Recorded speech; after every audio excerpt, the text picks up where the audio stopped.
السلام علیکم ورحمۃ اللہ وبرکاتہ۔ حضرت مولانا اس سے پہلے جو آپ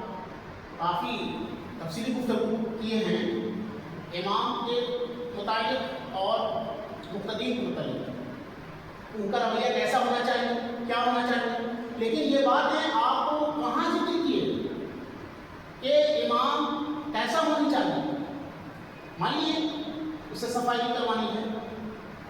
اس سے دیگر جو کام ہے وہ نہیں لینی ہے، میں مانتا ہوں ہونا نہیں چاہیے، لیکن آپ یہ بتائیے ہم کو پہلے، اتنا آسانی سے کہہ کے نہیں نکل سکتے، یہ بتانا ہوگا کہ امام سب بن سکتے ہیں یا ایرے ایرے لطف ہے کسی کو بھی آگے بڑھا دیا جائے، جیسا کہ معاشرہ اور سماج کے اندر یہ چیزیں موجود ہیں، جو چاہتے ہیں پڑھ جاتے ہیں اور شوق سے کہ ہم کو نماز پڑھانا ہے، کیا اہلیت ہوگی، مسئلہ بتائیے، کم وقت میں بتائیے، ابھی 2 منٹ کے اندر اس کی بات وضاحت کیجیے، ویسے آپ بچ کر نکلنے والے نہیں ہیں۔ سوال میرا آپ سے یہ ہے، اقامت کے بارے میں تو بہت بڑی بات بتایا ائمہ کرام کے متعلق، ان کے حقوق کے متعلق اور ہونی چاہیے، میں مانتا ہوں، لیکن کم وقت میں بتائیے۔ میرا سوال ہے آپ سے، سوال نمبر 1، مولانا امام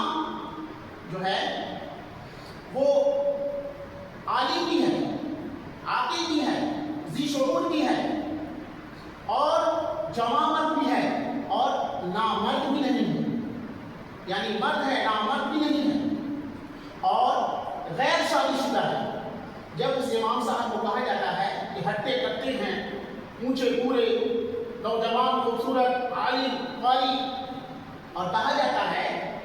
کہ آپ نامرد بھی نہیں ہیں، شادی کیوں نہیں کرتے ہیں؟ شادی کی ہے نہیں، اب ہم ابھی بھی شادی نہیں کریں گے، ابھی ہم شادی نہیں کریں گے، شادی کا صاف انکار کرتے ہیں امام صاحب۔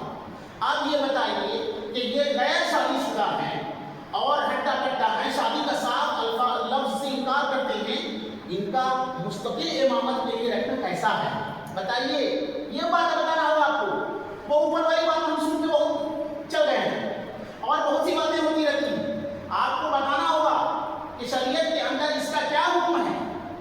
کیسا ہونا چاہیے۔ تو صاف انکار کر دے کہ نہیں شادی شدہ نہیں، ہم شادی شدہ ہونا نہیں چاہتے، شادی نہیں کرنا نہیں چاہتے، ابھی نہیں کریں، انکار کرتے ہیں، اس کو بتائیے، آپ ابھی بتائیے، اور 2 منٹ میں بتانا ہوگا۔ جی آپ نے جو فرمایا، سوال کیا، اعتراض کیا، اس کا جواب دیجیے، مختصر میں لیجیے۔ اس سے ماقبل میں جو ائمہ کرام کی تعظیم اور اہلیت کے بارے میں بیان کیا گیا موجودہ معاشرہ کے مد نظر، اور آپ نے جو سوال کیا ہے، ابھی بار بار نہیں دہرانا ہے اسے، اس لیے کہ باتیں قریب ہو جاتی ہیں اور انسان ناظرین اور سامعین اجرت پسند ہے، ترنت رزلٹ چاہتے ہیں، تو سمجھنی چاہیے کہ شریعت کے روح سے یہ ہے کہ عاقل بھی ہے، بالغ بھی ہے، ذی شعور بھی ہے، اور غیر شادی شدہ ہے، جوان بھی ہے، اور کیا ہے، جوان ہونے کے ساتھ ساتھ شہوت کا غلبہ بھی نہیں، عاقل بھی ہے، بالغ بھی ہے، اور مسئلے مسائل کا جاننے والا بھی ہے، اور شہوت کا غلبہ بھی اس کے اندر نہیں ہے، اور ذہن پراگندہ بھی نہیں رہتا ہے، تو اس صورت کے اندر امام بننے میں کوئی دخل نہیں، کوئی خلل نہیں، امام بن سکتا ہے۔ اور اگر غیر شادی شدہ ہے، عاقل ہے، بالغ ہے، ذی شعور ہے، اور قاری بھی ہے، اچھا قرآن بھی پڑھنے والا ہے،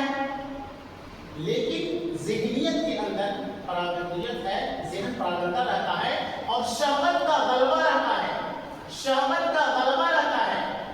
اور ذہن پراگندہ رہتا ہے، تو اس صورت کے اندر بہتر یہ ہے بنسبت اس کے جو عاقل ہے، بالغ ہے، ذی شعور ہے، قاری ہے، عالم ہے، جوان ہے، اور شہوت کا غلبہ نہیں رہتا ہے، شہوت کا غلبہ نہیں رہتا ہے، اور لیکن شادی کا انکار کرتا ہے، شادی کا انکار کرتا ہے، تو اس کے بنسبت عاقل بھی ہے، بالغ بھی ہے، اور قاری بھی ہے، ایسا قاری جس سے کہ جو اتنی جانکاری ہو